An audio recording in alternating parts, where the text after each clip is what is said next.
मोगाच्या भावान भयणो, आमच्या पवित्र पुस्तकांत आमी जायते मनशांचे गुण आयकल्यात जांकां जेजून दुसरो सोयेक दिल्लो आसा, सेकंड चान्स.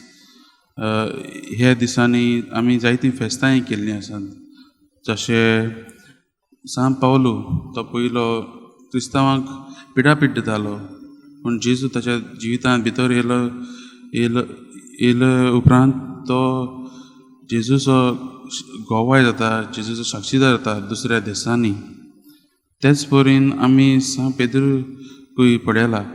सान पेद्रू जेजूक ताणें 3दां नाकारलो, पूण तरी आसतना जेजून ताका ताच्या हातांत आपली पवित्र सभा चलोवंक दिली. तो जावन आसा आमचो पयलो पाप साहेब. आनी हालींच पयरूच आमी सान तोमासाचेंय फेस्त संभरमलां.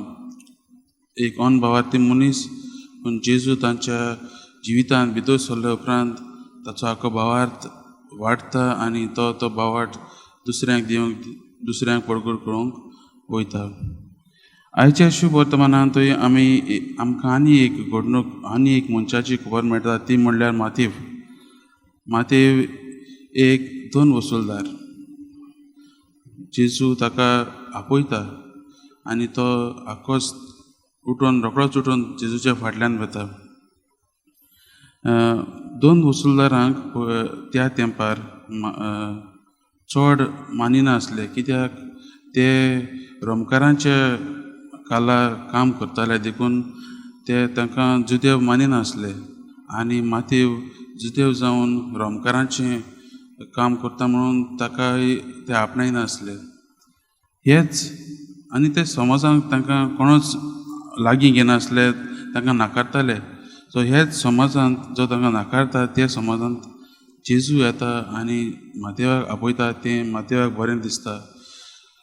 तो अनुभव मातेवाक मेळटा आनी मातेवाच्या आंखीन जिवीत बदलता आनी तो जेजूचो पाटलाव करूंक फुडें सरता.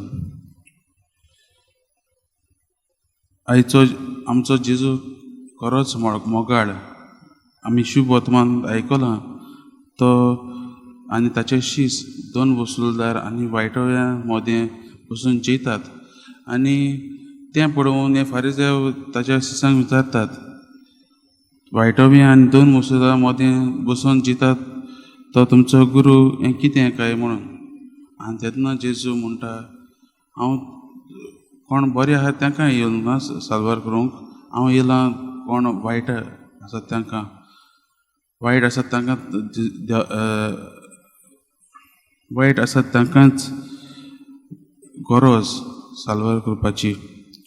देखून तो म्हणटा, जेजू म्हणटा, आपणाक बली नाका पूण दया जाय. ह्या दिसांनी आमी आयकत आसात वाचपांनी बी जेजूची दया दाखयता ती. आनी आज तो ह्या 2 वसूलदारांक आपली दया दाखयता ती आमकां दिसून येता. आयच्या शुभ वर्तमानांतल्यान आमकां जायत्यो गूण मेळटात. पयलें म्हणल्यार मातेवा भाशेन आमी जेजूचो पाटलाव करूंक तयार आसात काय, मातेवा भाशेन आमी जेजूक अनुभवूंक तयार आसात काय.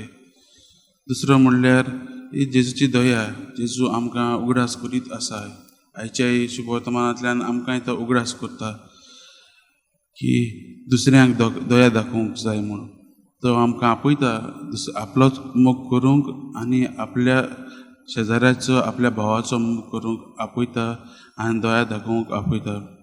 तर आयज आमी ह्या वाचपाचेर नियाळ करता आसतना आमी आमच्या जिविताचेर नियाळ करुया आनी जेजू लागीं आनी देवा लागीं ही कृपा मागुया. आमकां ताच्या फाटल्यान ताचो पाटलाव करूंक हो मातेवा भाशेन खरो शीस जावंक आमकां आपयल्यात. तोच एक खरो उठून रोखडोच जेजू फाटल्यान वचूंक आमी देवा लागीं मागुया आनी दया जेजूची दया दुसऱ्यांक दिवंक, दुसऱ्यांक दाखोवंक, आपल्या भावा भयणांक दाखोवंक जेजू भाशेन जावंक आमी वावरुया.